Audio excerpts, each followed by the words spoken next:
پتہ ہے مجھے ابھی کچھ دن پہلے ہی ایک بات سمجھ آئی ہے۔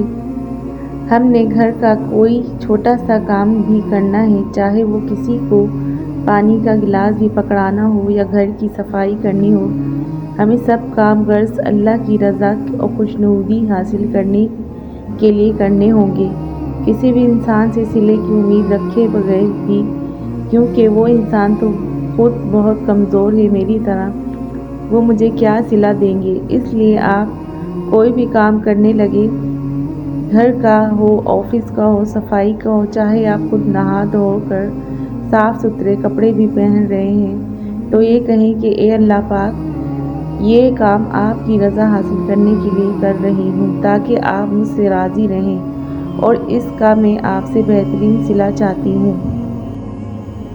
میں آپ کی مخلوق کی مدد آپ کی رضا کے لیے کر رہی ہوں، اب اس کے بدلے آپ ہی میری دنیا و آخرت کی ساری مشکلات کو آسان فرما سکتے ہیں۔ بس آپ اپنے سوچ بدلنی ہے، صلہ اجر میرا اللہ دے گا، دیکھے گا آپ کے کتنے ہی ایسے معاملات ہوں گے جو خود بخود حل ہونا شروع ہو جائیں گے۔